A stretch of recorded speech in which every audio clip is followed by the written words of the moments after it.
masih sangat relevan ya teman-teman untuk digunakan metode deep learning ini. Walaupun memang sudah banyak bermunculan ya, yang basisnya itu menggunakan transformer ya, atau menggunakan attention model. Tapi saya kira deep learning ini untuk kasus-kasus yang visual gitu ya, saya kira masih cukup bagus ya. Karena kalau yang transformer yang menggunakan attention model itu kebanyakan itu lebih bagus di LLM gitu ya, large language modeling ya. Itu kebanyakan bagus di sana. Kalau mungkin untuk pengolahan citra gitu ya, nah saya kira deep learning masih cukup eh, banyak digunakan ya. Itu. Oke. Nah, jadi ditanyakan, nah ini ya AI ya, artificial intelligence. Nah, dulu kan awal munculnya itu kan ada suatu algoritma gitu ya, yang digunakan untuk sistem pakar gitu ya.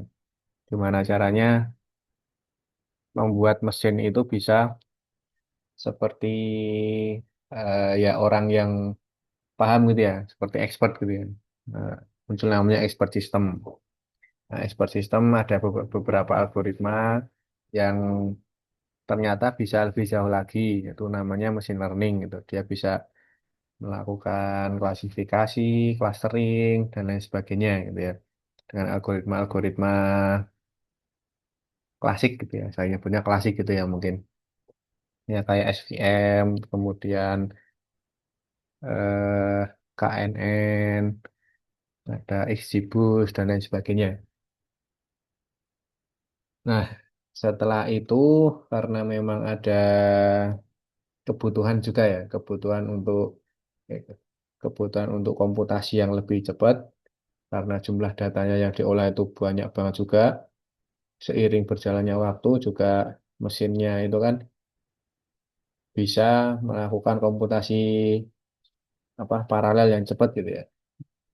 Bahkan sekarang kan eh, apa namanya ya misalkan ChatGPT gitu ya, itu kan dengan berapa billion parameter gitu ya, berapa billion parameter, kemudian bisa dilakukan perhitungan secara matematis untuk bisa generate teks gitu ya. Nah, saking cepatnya kan kayak gitu ya. Nah, dulu tuh juga awalnya kan seperti itu juga, karena memang kebutuhan datanya itu gede banget untuk menyelesaikan masalah di atas data yang besar itu. Nah, muncullah deep learning ini. Ini ya suatu metode yang lebih lebih advance gitu ya ceritanya dari machine learning. Nah, ini salah satu perbedaannya juga. Kalau machine learning konvensional itu kita masih perlu melakukan ekstraksi fitur gitu ya. Contohnya untuk kasus klasifikasi ya. Jadi kita masih mengolah fiturnya gitu ya, kurang lebih ya. Masih mengolah fiturnya atau mengekstraksi fiturnya nanti secara terpisah. Ada feature engineering dan lain sebagainya gitu ya. Oke, saya sendiri. Ada feature engineering dan lain sebagainya, baru nanti dimasukkan untuk klasifikasi. Nah, di training, kemudian nanti keluarlah suatu model, model tersebut yang digunakan untuk klasifikasi. Seperti itu. Nah, kalau yang deep learning, dia ekstraksi fiturnya itu bisa dilakukan di dalam ini ya, jaringan deepnya ini ya. Nah, atau istilahnya ini neural network gitu ya, atau jaringan saraf tiruan.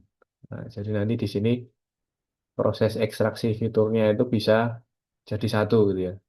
Contohnya nanti ada CNN gitu ya, Convolutional Neural Network. Jadi itu metode ya konvolusi itu ya, konvolusional gitu ya. Nanti kita coba bahas seperti apa. Nah, itu juga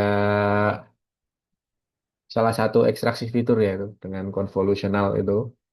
Jadi satu di sini di dalam ini ya connected neuron gitu ya istilahnya ya. Neuron yang saling berhubungan satu sama lain ini. Gitu. Inspirasinya juga dari sini ya. Di sini itu dari bagaimana cara kerja otak manusia. Nah, cara kerja otak manusia kan dia ada neuron-neuron gitu ya. yang saling terhubung, di mana masing-masing neuron ini menyimpan informasi gitu ya ceritanya ya. Menyimpan informasi, kemudian saling terhubung sehingga bisa untuk eh, mengambil keputusan gitu ya, kurang lebih ya. Mengambil keputusan untuk ya bisa berpikir gitu ya. Dalam tanda kutip bisa berpikir gitu. Nah, itu yang ditiru dalam deep learning ini. Itu. Nah, contohnya ya ini kasus klasifikasi sama ya kasusnya untuk klasifikasi, tetapi nanti di sini langsung terhubung ke layer-layer di dalam neural networknya. Gitu. Nah, ini kalau yang secara konvensional umumnya itu melakukan ekstraksi secara terpisah, kemudian baru dilanjutkan pemrosesan ini ya dengan algoritma-algoritma tertentu seperti decision tree, support vector machine, dan lain sebagainya. Nah, contohnya ya ini untuk eh, klasifikasi buah tadi ya, ada buah apel, ada buah apa lagi, dan lain sebagainya. Jadi nanti ini ada proses ekstraksi fiturnya, lalu nanti disesuaikan dengan inputan algoritmanya, nanti seperti apa. Nah, kurang lebih seperti itu ya, untuk yang konvensional. Nah, ini contohnya kan kayak gini ya. Jadi ada ekstraksi fiturnya. Nah, misalkan ada warna, bentuk, dan tekstur. Nah, nanti kan contohnya ini ada data set seperti ini. Warna, bentuk, tekstur. Nah, baru nanti dilakukan eh, apa namanya klasifikasi setelah terbentuk suatu ya ini ya feature atau data setnya ya. Nah, ini nanti kan yang diprediksi yang di kelas ini. Nah, contohnya nanti kalau ada ini misalkan ditambahkan lagi gitu ya, ditambahkan lagi fiturnya. Nah, nanti ya disesuaikan lagi seperti itu. Baru nanti bisa apa namanya dilakukan klasifikasi. Kurang lebih gitu ya. Ya, ya ini adalah proses proses standar ya untuk melakukan training suatu machine learning gitu. Seperti yang teman-teman sudah lakukan juga. Nah, kemudian di sini ada kelemahannya ya. Nah, di sini kan tadi ya karena ada proses untuk ekstraksi fitur, nah itu nanti kan ada proses tambahan sebelum nanti dilakukan training. Nah, dan juga nanti di sini karena apa ya, ya kayak keterbatasan algoritmanya ya mungkin ya, keterbatasan algoritmanya sehingga dia cuma bisa menyelesaikan suatu masalah di domain tertentu saja. Gitu. Contohnya ya ini kayak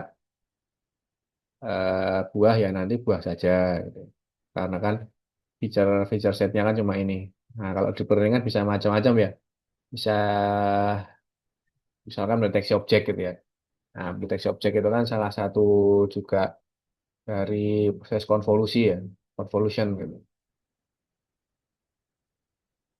Itu.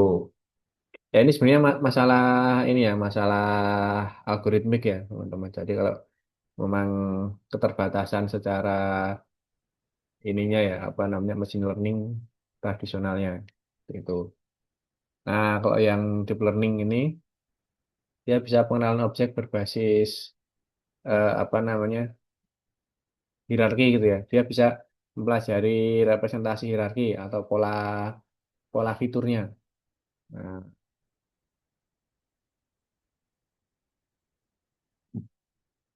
nah, begitu. Jadi di dalam proses ekstraksi fitur itu nanti dia sebenarnya yang terjadi nanti ada ini ya, ada low level feature, mid level feature dan high level feature.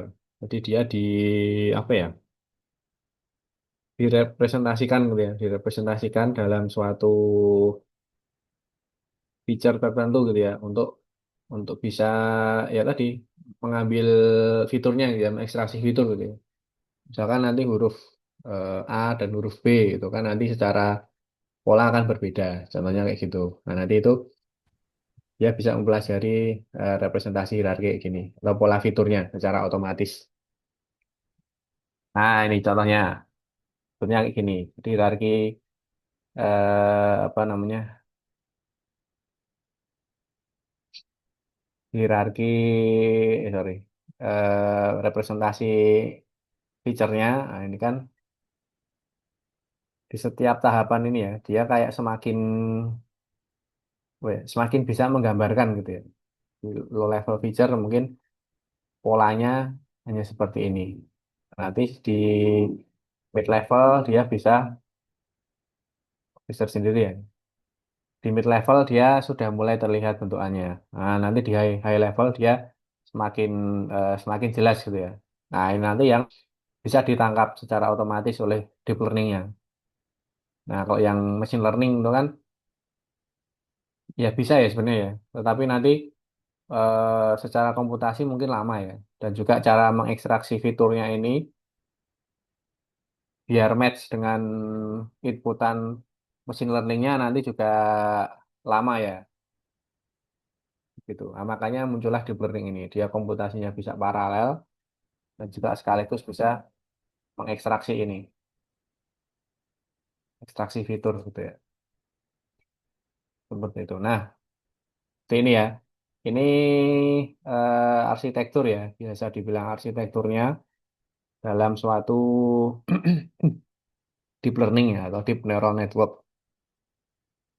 Neural network ini kan ya maksudnya ini ya jaringan saraf tiruan gitu ya, artificial neural network atau geser sendiri atau apa namanya saraf-saraf yang saling terhubung. Ada beberapa layer gitu ya, ada beberapa layer. Kemudian di masing-masing layer ini ada neuron-neuron dia satu sama lain masing-masing terhubung satu sama lain. Nah, itu nanti ada inputannya. Nah, inputannya ini nanti biasanya juga disesuaikan ya, disesuaikan dengan apa yang mau diselesaikan ya. Misalkan nanti klasifikasi ataukah nanti object detection dan lain sebagainya. Itu nanti menyesuaikan juga. Dan di masing-masing layer ini nanti bisa kita modifikasi juga teman-teman. Kita modifikasi juga jadi logic untuk dari layer satu ke layer 2 dan seterusnya itu nanti bisa kita atur gitu ya. Bisa kita modifikasi. Ada berapa banyak layernya, kemudian menggunakan apa gate apa dan seterusnya. Nah, yang dimaksud deep neural network kan ada kata deepnya. Nah, deepnya itu ya merujuk ke ini, ke hidden layer yang sangat banyak gitu ya. Bisa kita atur sebenarnya ya, seberapa banyaknya. Cuma semakin banyak ya semakin komputasinya lama gitu. Kemudian nanti pada akhirnya ya ada output layer. Outputnya juga nanti bisa macam-macam. Bisa kita setting ke klasifikasi gitu ya. Klasifikasi kan artinya dia discrete ya. Bisa A, B, C, D. Atau nanti continuous juga bisa. Begitu. Ah, jadi ya kurang lebih kayak gini ya. Secara apa ya arsitekturnya ya. Deep itu artinya ini hidden layer. Kalau kemudian neural network itu hanya jaringan sarafnya di dalamnya. Itu teman-teman. Nah ini tadi yang sudah sempat dibahas juga. Kenapa deep learning? Karena ya semakin ke sini kan big data itu semakin besar gitu ya. Baik dari kecepatan tumbuhnya kan yang menandai big data kan ada tiga V gitu ya teman-teman. Velocity, kemudian variety, kemudian volume. Velocity itu kan kecepatannya, percepatan datanya kan kalau digambarkan grafik kan bisa ini ya apa eksponensial gitu ya. Volumenya juga tambah banyak sekali. Kemudian variasinya ya, atau variety-nya itu kan jenisnya juga macam-macam. Ya, video, gambar, kemudian audio, teks gitu kan banyak sekali. Nah itu kan datanya besar banget ya. Big data apa namanya semakin ke sini kan big datanya semakin gede. Nah oleh karena itu seiring berjalannya waktu perlulah suatu sistem untuk melakukan komputasi yang cepat itu. Muncullah deep learning ini yang performanya ya lebih bagus ya daripada algoritma konvensional machine learning. Kurang lebih seperti itu. Nah, nanti juga ada beberapa arsitektur deep learning ya. Ini digunakan untuk macam-macam juga. Kayak convolutional neural network ini biasanya untuk image processing karena ada proses itu ya konvolusi itu. Kemudian ada recurrent neural network. Nah, ini recurrent neural network ini dulu sebelum adanya kayak kayak ChatGPT gitu ya yang menggunakan transformer. Nah, itu awalnya banyak banyak diarahkan ke sini ya. Banyak riset itu di RNN ini, recurrent neural network. Jadi dia yang bisa saling terhubung gitu ya. Kalau kalimat awalnya apa istilahnya ada polanya gitu ya. Misalkan saya suka makan gitu ya. Nanti ketika di apa namanya dilakukan untuk prediksi gitu ya kalimat yang setelahnya apa. Nah, nanti kalau ada saya suka makan, nah nanti misalkan ada bakso, ada apa itu nanti menggunakan ini RNN ya sebelum sebelum ada apa istilahnya transformer ya atau ChatGPT sekarang. Nah, ada generatif model juga GAN. Nah, ini masih dipakai untuk gambar ya, setahu saya ya. Generate gambar itu eh ya pengembangan dari GAN ini. Kemudian ada Deep Reinforcement Learning. Nah, kalau ini dia yang biasanya dipakai untuk game gitu ya. Jadi dia ada feedback dari lingkungan sekitar ya. Ada reinforcement ini. Jadi nanti misalkan kalau apa namanya dia bergerak ke arah yang benar, dia dikasih 1 poin. Nah, kalau dia bergerak ke arah yang salah, dia dikasih minus. Gitu ya. Cara cara trainingnya seperti itu. Nah, nanti bisa dicek juga ya teman-teman. Deep Reinforcement Learning namanya. Nah, ini contoh aplikasi ya. Contoh aplikasi-aplikasi, saya kira teman-teman sudah tahu juga ya. Ada deteksi objek, kemudian segmentasi. Nah, ini ya, kalau deteksi kan cuma, oh ini iPhone, ini kopi, ini kacamata, ini laptop. Nah, kalau segmentasi dia bisa sampai ini ya handphone itu nanti segmennya itu dari di mana saja gitu ya. Ini lebih detail ini. Nah, ini contohnya juga digunakan untuk automatic ini ya apa namanya driving car gitu ya yang bisa nyetir otomatis. Ya secara pengolahan citra nanti seperti ini ya disegmentasi gitu. Kemudian ada transfer style. Nah, ini kan generatif. Masuk yang GAN tadi ya mungkin ya.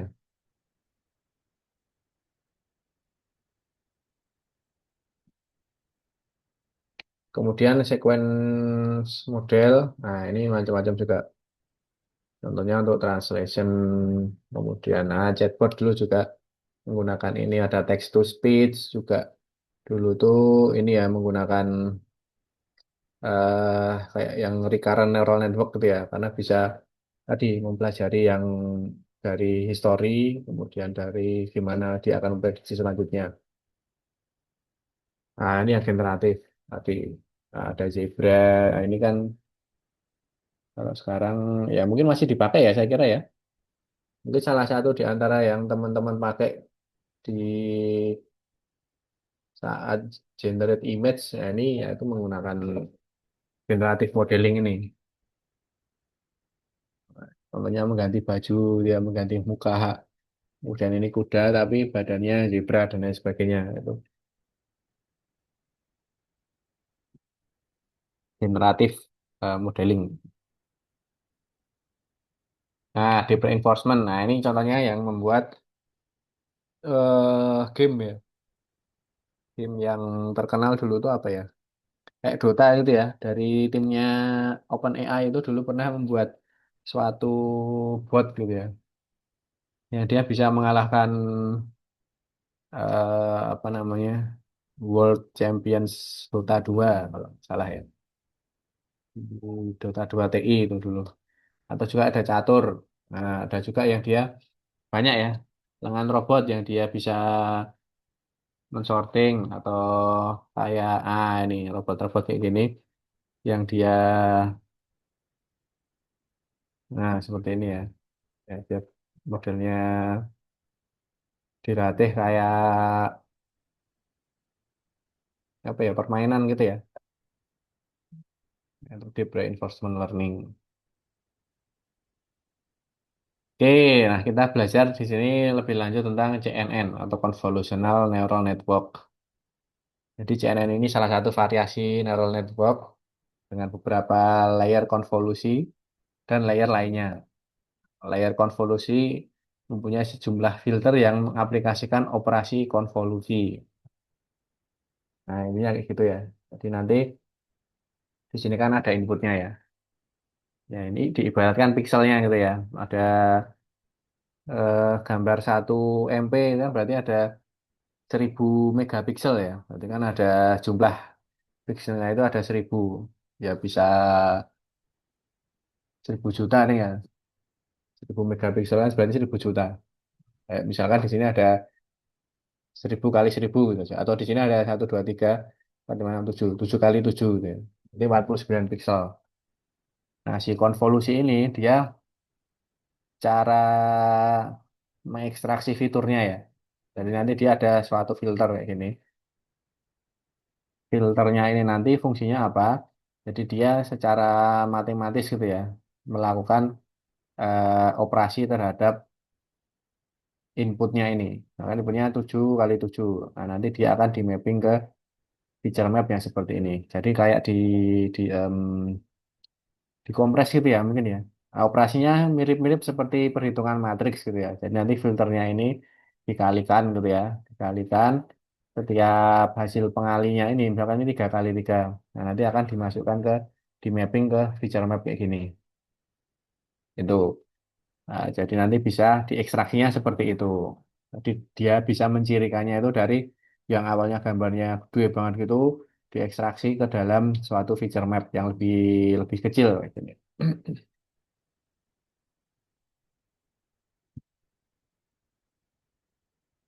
Nah, ini secara umum ya, convolutional neural network secara umum nanti ya ada beberapa istilah ini. Ada convolutional, ada max pooling, ada convolutional lagi, max pooling lagi, dan seterusnya. Ya intinya di sini diulang-ulang untuk mengekstraksi fitur ya, untuk melakukan operasi ini tadi, melakukan operasi konvolusi. Dan nanti dia di gambar yang gede itu nanti di capture informasinya secara apa ya, secara lebih kompak gitu ya, secara lebih kompak diekstraksi menggunakan ini ya perhitungan matematis dengan filter, dimasukkan ke feature map, sehingga nanti tertangkaplah oh apel tuh kayak gini gitu ya. Oh apel itu ternyata ada lengkungan di bagian sini, warnanya merah gitu ya. Contohnya kayak gitu. Dan nanti ada ini ada operasi maksimum pooling. Dan kalau belum cukup ya dikonvolusi lagi. Nah, berulang-ulang kali. Kemudian nanti ada namanya proses flatten ya. Flatten ini supaya dia bisa di dijadikan array 1 dimensi ya. Nah, kalau di sini kan ada array ini ya. Nah, arraynya kan berapa kali berapa gitu ya. Nah, flatten ini nanti dijadikan array 1 dimensi supaya nanti bisa dilakukan perhitungan matematis di eh, neural networknya. Atau istilahnya di sini fully connected layer, gitu ya. Fully connected neural network layer. Misalkan ini ya motor, mobil diekstraksi, bla bla bla bla, kemudian di flatten, masuklah ke neural networknya. Nah, di neural network nanti di masing-masing layer ini kan ada neuron-neuron. Nah, dia mengekstraksi apa namanya? Bukan mengekstraksi ya istilahnya. Melakukan pembobotan gitu ya. Oh, kalau gambar apa istilahnya motor itu kayak gini, gambar mobil itu kayak gini. Nah, dia kemudian di bypass ke layar selanjutnya. Oh, mobil itu kayak gini, motor itu kayak gini. Nah, ini masing-masing ini punya punya cara sendiri gitu ya. Per neuron itu bisa disetting gimana cara memproses informasi yang datang dari sebelumnya. Nah, sehingga nanti ada ketemulah namanya bobot ya. Ketemulah bobot. Bobot itu artinya oh kalau mobil itu nanti kayak gini, motor itu kayak gini, gitu ya. Bobot itu dalam artian gimana motor itu seperti apa, mobil itu seperti apa, gitu ya. Maksudnya pembobotan itu agar nanti outputnya bisa motor dan mobil, gitu. Tuh, kemudian, nah ini proses konvolusi tadi ya, yang saya jelaskan di awal tadi. Nah ini ada input, kemudian ada filternya. Nah ini dilakukan operasi ya, operasi perkalian berarti ya. Nah ini dilakukan perkalian. Dari sini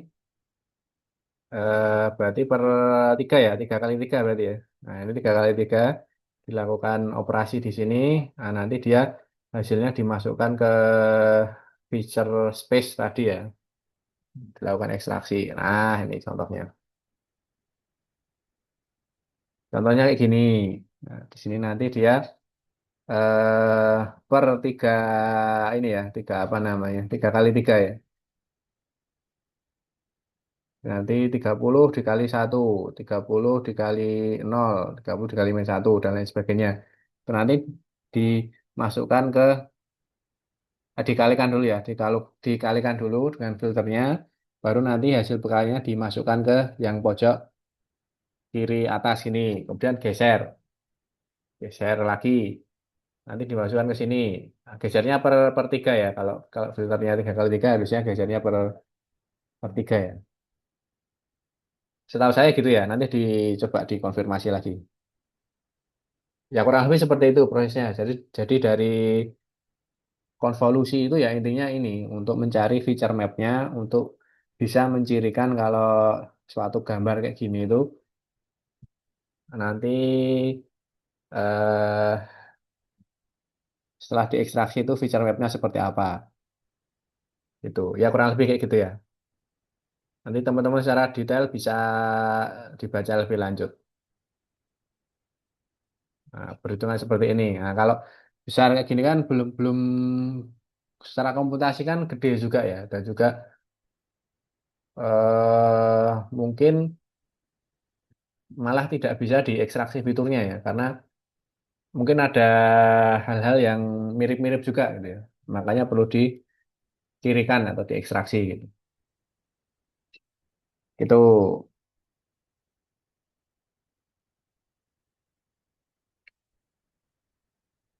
Nah, ini prosesnya tadi ya. Nah, kita bisa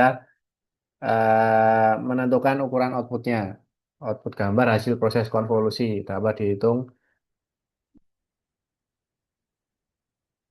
seperti ini.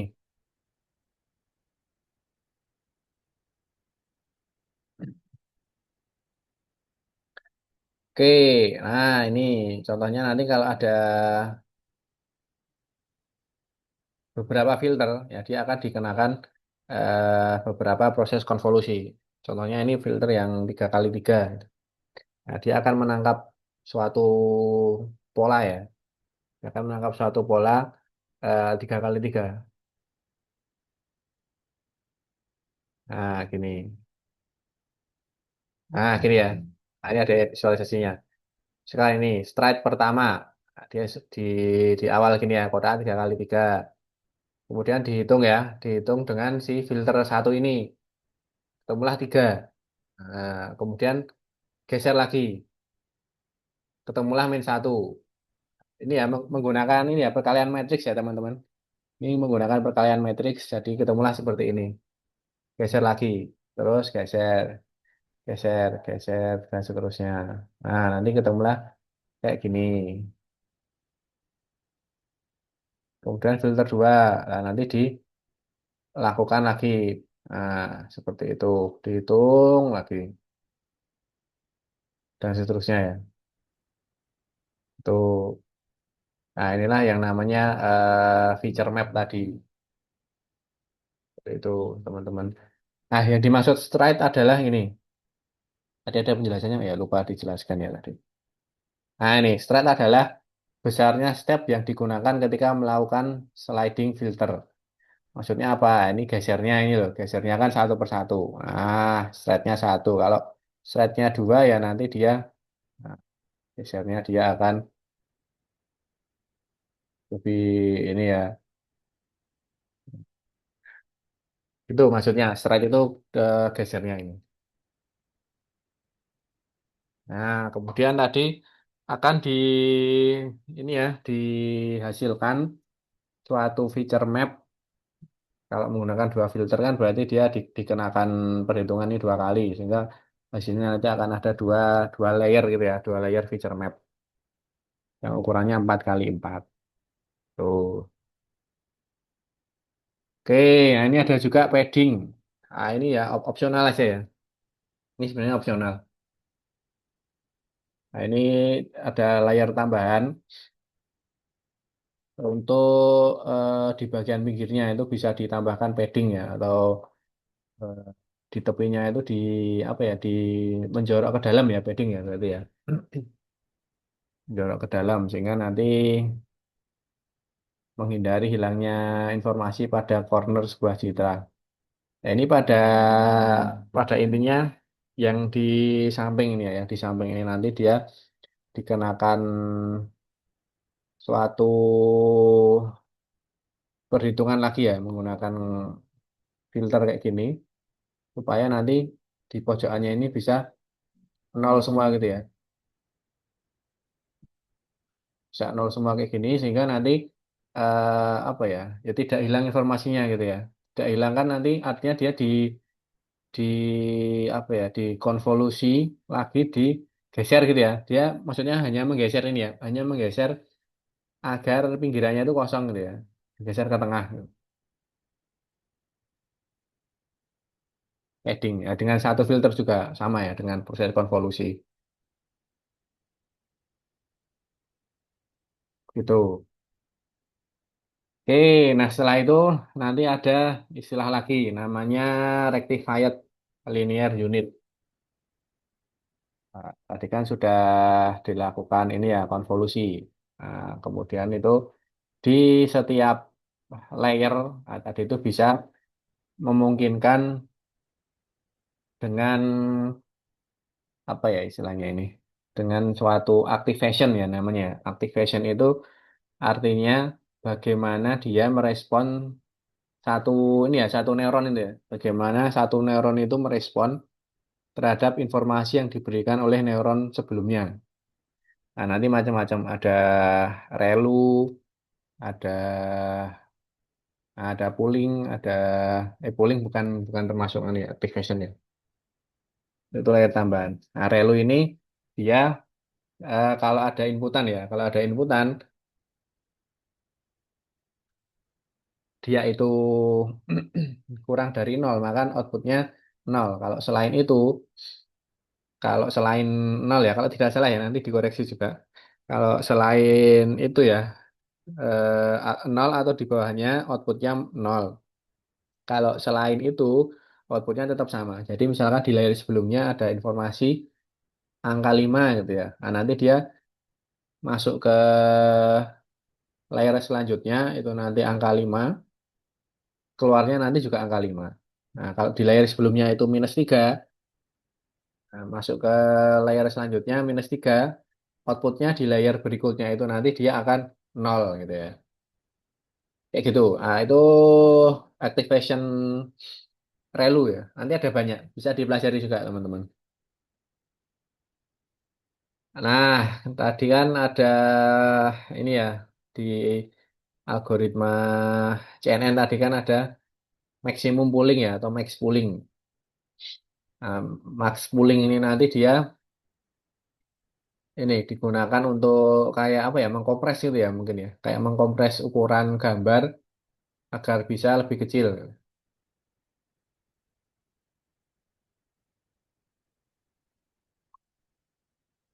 Nah, maksudnya gimana? Maksudnya dia supaya ya komputasinya lebih lebih ringan ya berarti ya. Misalkan dari 4 kali 4 dia dikompresi, dikompresi menjadi ini berapa sih 4 kali 4 ya benar ya? 4 kali 4 menjadi 2 kali 2. Nah, ini dia eh jadi tiap ini stride-nya 2 ya. Stride-nya 2 kan artinya dia gesernya per 2. Artinya gini, jadi yang di empat pertama ini, ya, empat kotak pertama, 12, 20, 8, 12, yang paling gede mana? 20 gitu ya. Oh, berarti yang diisi di sini 20. Kemudian geser, strike-nya 2, berarti dia geser 2 kotak. Yang ini 30, 0002, dia eh 30 ya paling gede ya. Nah, kayak gitu. Dan seterusnya. Kalau average ya dia average. Itu fungsinya untuk mengurangi ukuran gambar. Nah, jadi kalau dengan max pooling, feature map tadi, nah, kemudian jadi 3, jadi 0. Nah, ini ya, 1, dan 1, dan seterusnya. Jadilah seperti ini. Nah, baru nanti dia masuk ke neural network ini. Jadi dia di flatten dulu, diubah ke array satu dimensi ya. Baru nanti dimasukkan ke convolutional neural network. Begitu. Nah, nanti yang di neural network ini nanti yang ada relu tadi ya teman-teman. Di sini ada relu logiknya. Kalau dia masuknya minus, oh berarti dia gesernya ke selanjutnya ini dia nol. Nah, ke sini kan dia nerima nol, berarti selanjutnya ya nol lagi, nol, nol, nol, nol, nol gitu. Nah, kalau dia menerima inputnya di sini itu 5 gitu ya. Nah, nanti dilanjutkan lagi di sini 5 gitu ya. Kalau kalau ini kalau logiknya relu ya. Nanti ada banyak logik ya, banyak activation layernya ya di sini. Ada relu, ada sigmoid, ada apa lagi ya banyak ya, gitu. Nah, jadi gitu. Jadi di masing-masing layer ini bisa kita atur. Ini logiknya apa? Apakah relu atau sigmoid atau apa gitu ya. Sehingga nanti respons terhadap data yang diterima dan data outputnya bisa kita atur juga. Gitu. eh Ya ini cara-cara strategi trainingnya. Nanti silakan dicoba aja teman-teman. Nah, ini istilah overfitting ya. Overfitting, kemudian caranya biar tidak overfitting itu bagaimana? Nah, nanti ada optimasi juga. Nah, salah satunya ya, salah satu agar dia tidak overfitting itu ada yang namanya dropout. Nah, tapi ada banyak juga ya lainnya ya. Gitu ya mungkin ya teman-teman. Nah, ini tambahan aja ya mungkin ya. Yang terakhir ini ada dropout ya. Dropout ini untuk eh apa ya meregulasi ya di sini sebenarnya meregulasi parameter untuk menghindari overfitting sehingga model lebih general. Umumnya dilakukan pada fully connected layer selama training gitu ya. Yang intinya dia agar tidak terlalu ini tadi ya, nah, kan prinsipnya ini tadi. Does it well on the on the test data. Nah, kalau tidak, berarti dia ada yang overfitting. Training datanya bagus, tetapi waktu dites dia tidak bagus. Berarti ada yang overfitting. Tuh. Nah, cara menanggulanginya biar tidak overfitting, nah ini dia ada yang namanya banyak ya optimasinya ya. Ini selanjutnya ada dropout ini ya. Dropout itu biar informasi yang dia pelajari di sini itu dihilangkan gitu ya. Berapa layer ini dihilangkan gitu. Informasinya dari sini supaya dia tidak tidak terlalu belajar gitu ya, tidak terlalu strict agar dia bisa lebih general. Nah, ini contohnya beberapa. Nah, ini CNN untuk dataset angka tadi MNS MNIST. Nah, ini data citra ya, citra handwriting atau tulisan tangan angka 0 sampai 9. Datanya nanti dia berupa grayscale ya, grayscale atau abu-abu. Nah, ini ukurannya itu 28 kali 28. Nah, nanti dia eh gambar kecil-kecil kayak gini ya. Gambar kecil-kecil grayscale. Nah, nanti ini yang akan kita coba ya, teman-teman. Akan kita coba gimana caranya menggunakan CNN tadi dan bisa melakukan konvolusi, kemudian melakukan klasifikasi. Oh, ini angka satu, ini angka dua. Nah, ini kan sudah ada labelnya ya. Berarti kan bisa dilakukan klasifikasi. Oh, ini label satu, berarti nanti ada gambar kayak gini, dia angka satu. Sekarang gimana caranya kita mengekstraksi gambar satu ini agar bisa dikenali si CNN tadi. Tuh, kita training gimana caranya ya. Tuh. Nah, ini contohnya ya. Nah, contohnya ini kan dalam pixel ya, artinya 28 kali 28. 28 kali 28 kali satu. Ya, 28 kali 28 kali satu benar ya. Ini, nah, nanti dilakukan konvolusi. Filter 3 kali 3. Berarti kan dia eh, menghasilkan berapa? Ya, tadi dihitung ya. Kemudian dilakukan max pooling, maksimum pooling. Artinya dia dikompres. Dikompres dengan filter 2 kali 2. Outputnya nanti jadi gambar 14 kali 4. Dilakukan konvolusi lagi. Dilakukan konvolusi lagi dengan 32 layer ya ini berarti ya. Berarti 32 kali gitu ya. 32 kali konvolusi. Nah, ada jejer-jejer di tadi ya. Secara apa tadi namanya? Secara visualisasi kan tadi cuma dua, ini ada 16 gitu. 16 jejer-jejer. Kemudian di max pooling lagi, jadilah 7 kali 7. Nah, nanti ada layer kayak gini. Nah, nanti silakan dipelajari ya. Ini ada dense layer itu apa, ada softmax itu apa, ada relu tadi, gimana, sigmoid nanti bagaimana. Itu silakan ya kalau teman-teman mempelajari lebih lanjut di sini. Nah, ini secara coding ya. Nanti kita, nah ini ya, kita membuat layernya itu ya tadi secara visual ya. Ini secara coding kayak gini. Jadi kalau kita mau membuat layer konvolusi, nah ini berarti kan 16 layer, ukurannya 3 kali 3, activationnya relu, inputannya gambar 28 kali 28 pixel, satu ini maksudnya satu ini ya, satu dimensi gitu ya. Nah, nanti dilakukan setelah konvolusi, max pooling, konvolusi lagi, max pooling lagi, kemudian di flatten, nah, baru dan seterusnya ya. Ya, kayak gitu. Nah, ini juga ya ini teknis ya. Nanti silakan dicoba ya teman-teman. Ada pertanyaan dulu mungkin? Jam berapa ya? Udah setengah dua ya. Oke.